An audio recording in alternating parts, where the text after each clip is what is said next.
Aloha and welcome back. This is a third video now. We're starting on page 11. We're going to talk about practice strategies here. Practice strategies are one of the things that everybody wants to skip right by, but it turns out this is really important.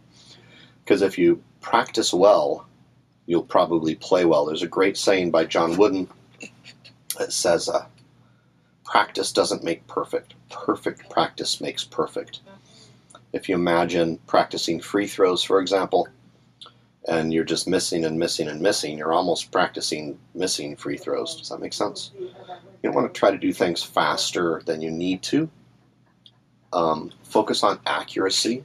And when you have accuracy, speed will come. So if you're doing chords, you might do 8 strums on a chord and then switch to the next chord. And see if you can play that next chord with as little hand movement as possible.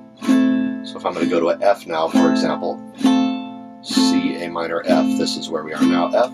I'm doing 8 strums per chord, nice and smooth. Now this is a way better way to practice than if I do this. If I go 1, 2, 3, 4, 1, 2, 3, 4, 1, 2, 3, 4. Because songs don't go like that, right? That would be a very weird sounding song unless it were deliberately composed that way. Because if we're playing a song, we want it to be smooth. When the night has come and the land is dark and the moon is the only light you'll see, for example. But if I do like when the night has come and the land is dark, all I'm doing there is practicing how to not play a song. So that's a mistake. So this brings us to a concept that we call stealing time. Nobody can create time. It takes you a certain amount of time to get from one chord to the next chord. Everybody, it takes them a certain amount of time. Some are faster than others, true. But it just takes a certain amount of time. If I have to be at work to open the store at 10 o'clock, I have to leave my house at 9:42 to get here. 18-minute drive. Some of you might be saying, hey, that's a pretty cool commute. I agree. It's on Maui. It's nice. But if I don't leave my house at 9:42, there's nothing I can do about it. I'm going to be late. And chords are like that too. So here's an interesting thought. I could play.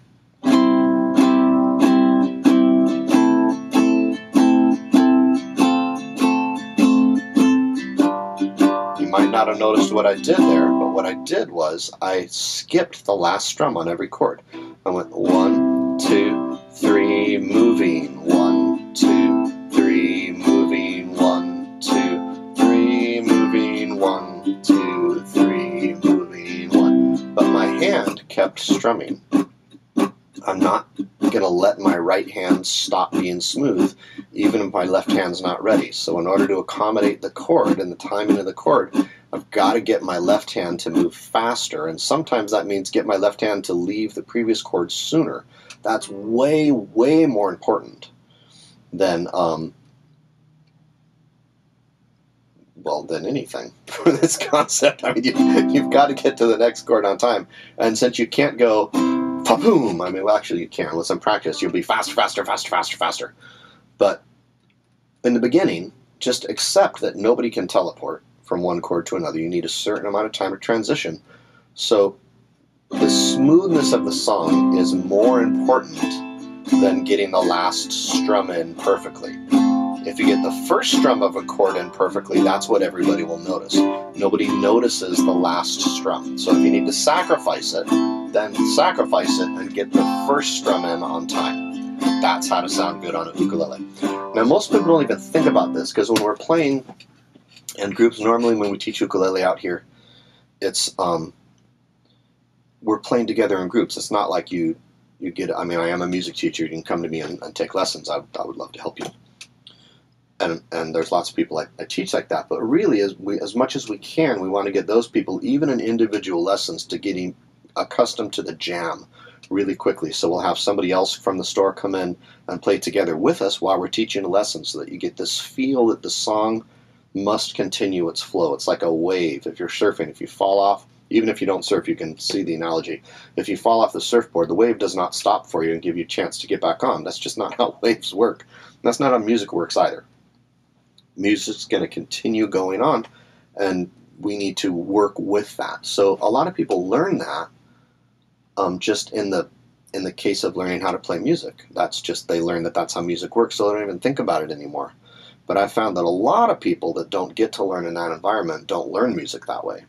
And they learn to go 1, 2, 3, 4, stop. 1, 2, 3, 4, stop. And music doesn't work like that. So practice being smooth. One way you can do that is you can get a little metronome app on your phone. If you don't know what a metronome looks like, I will show you a quick example of a metronome, because I have one on my phone. Love them or hate them, they look like this. So yours might look different than that. That's okay, but this is sort of a digital look at a traditional looking metronome. But if I'm playing with that, I'm going to leave this playing in the background here so you can hear it. And I'm just going to play along with it. This is 91 beats per minute.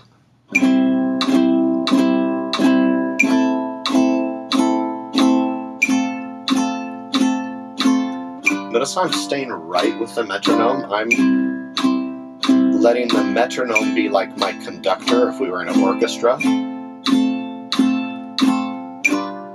Just staying right together with the metronome. It seems like the most boring thing in the world, but it's really important to get used to knowing how to change chords and stay on pattern. Now, you might not start at 91 beats per minute. You could start at 60 beats per minute if you wanted to. But the principle is you want to learn to stay together with the metronome. You've got to learn to play in rhythm. You've got to learn to play on the beat. And that's way more important than trying to learn 37 chords or 191 chords. If you can't play them in time, they don't matter. They're not useful to you at all. It's only useful if you can play them together smoothly in rhythm. So get yourself a metronome or a metronome app on your phone, and that will help you a lot. It'll also help everybody that's playing with you a lot. Okay, we talked about stealing time. There's other stuff in the book here.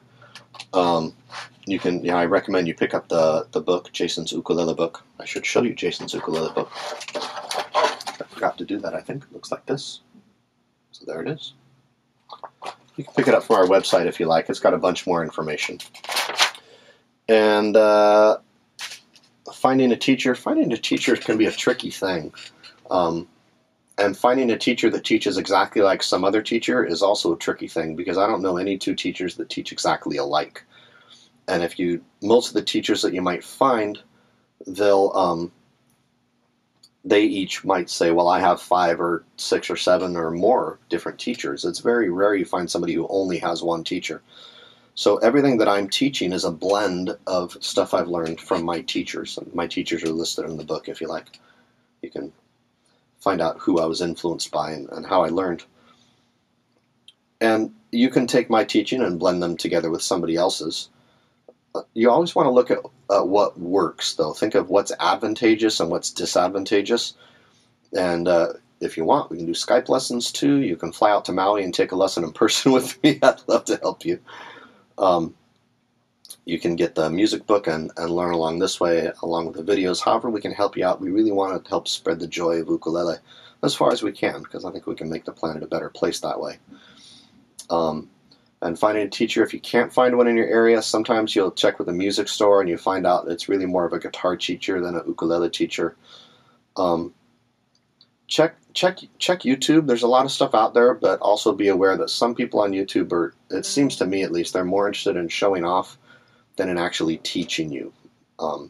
My passion is teaching you, so I'm not necessarily teaching you how to play a song, but if you get all these skills, what I'm teaching you is how to make any song you play sound way, way, way better than it otherwise would have.